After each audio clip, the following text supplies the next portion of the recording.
नमस्कार दोस्तों, MT Hindi story में आप सभी का स्वागत है। आज की कहानी का नाम है रामदीन का बलिदान। रामदीन यूपी के एक छोटे से गांव मजूपुर का रहने वाला था। गांव के रोड के किनारे पर उसकी छोटी सी बाल काटने की दुकान थी। रामदीन दुकान से समय निकालकर शादी विवाह के रिश्ते करवाता था। गांव के लोग इस वजह से उसे बिचौलिया कहकर पुकारते थे।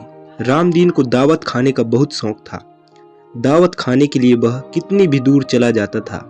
दावत खाने की लालच में रामदीन मौसम समय कुछ भी नहीं देखता था। इस वजह से कई बार वह मुसीबत में भी फंस चुका था। पर रामदीन में एक अच्छा गुण यह था कि उसको किसी लड़की की शादी का निमंत्रण मिल जाता तो वह कन्यादान जरूर करता था, दावत मिले या ना मिले। रामदीन की 2 बेटियां और 1 बेटा था। उसकी पत्नी महिलाओं के कपड़े सिला करती थी। रामदीन के पास एक गाय थी और एक गधा था। गधे को बचपन से रामदीन की स्वर्गवासी माँ ने पाला था। रामदीन की माँ गधे को और रामदीन को बराबर प्यार करती थी। गधा ही रामदीन की माँ की आखिरी निशानी थी, इसलिए रामदीन की पत्नी और रामदीन गधे का पूरा ख्याल रखती थी।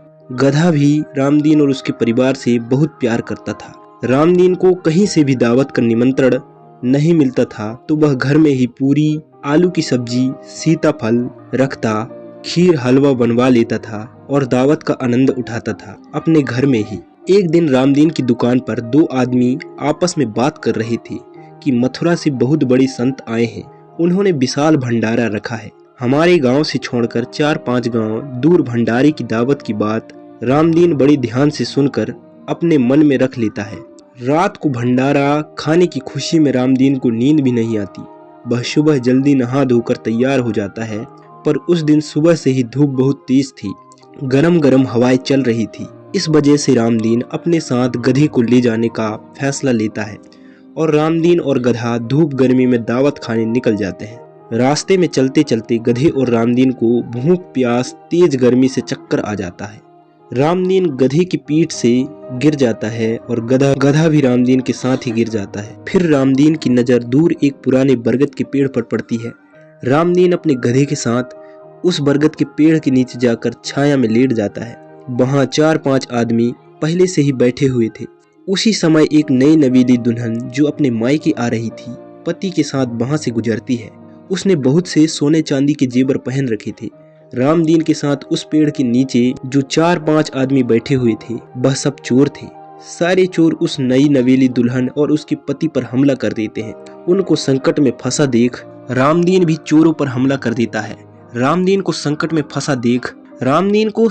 फंसा देख गधा रामदीन और नई नवेली दुल्हन और उसके पति को बचाने के लिए चोरों पर हमला कर देता है। उसमें से एक चोर अचानक गधे की गर्दन धार वाले चाकू से काट देता है।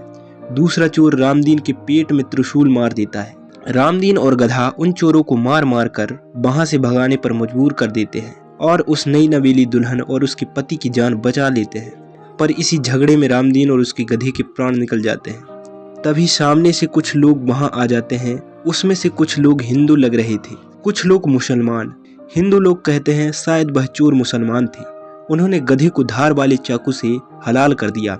दूसरी तरफ से मुसलमान लोग कहते हैं कि नहीं, वह हिंदू चोर थे। उन्होंने इस आदमी के पेट में त्रिशूल से हमला किया है। फिर धीरे धीरे समय बीतने लगता है और एक बात चारों तरफ फैलने लगती है कि उस पुराने बरगद के पेड़ के नीचे रामदीन और उसकी गधे की आत्मा आने जाने वाले यात्रियों, बारातों और बच्चों की रक्षा करते हैं। इस वजह से वहां ब्राह्मण पंडित पहुंचते हैं कि इन दोनों को मुसलमान चोरों ने मारा है, इसलिए इनका यहाँ छोटा सा मंदिर बनेगा।